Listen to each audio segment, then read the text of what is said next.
Здравейте, аз съм Мариела Бальова от град Петрич, част от екипа Гласът на младите.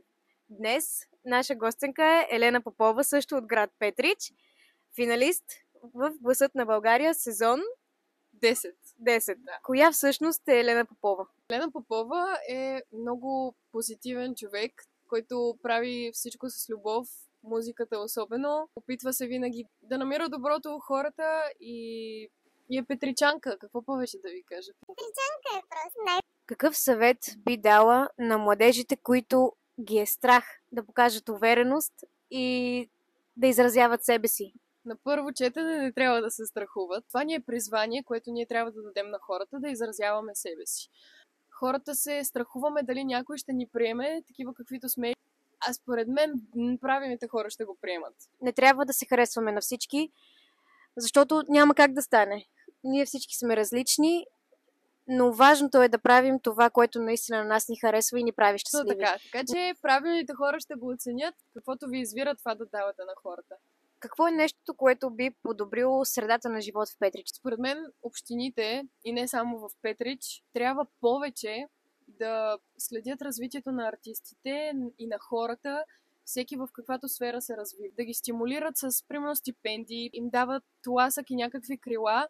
Трябва да се дава повече сцена за изява, възможности за реализация. Как според теб можем да стимулираме младите хора да изискват това нещо от общините? Деца вика са да тропнат с крак и да кажат да вярват това, в себе си. Да вярват в себе си, да знаят, че абсолютно всеки може да направи нещо. Нашия град е прекрасен. Така е! Какво те прави горда, най-много горда с него? Имаме патици!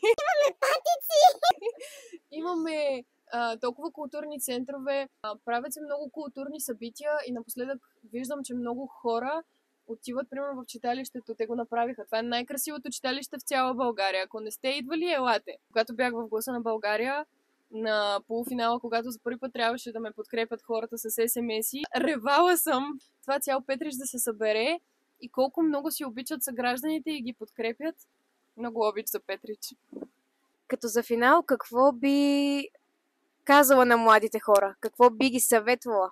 Бих ги съветвала да бъдат много инициативни, по много иновативен начин, да измислят нови неща, правят абсолютно всичко с любов, правете всичко, което извира от тук, а не по задължение. Знайте, че винаги ще има хора, които ще ви подкрепят. Казваме ви до скоро и очаквайте още от нашата поредица. Чао, чао!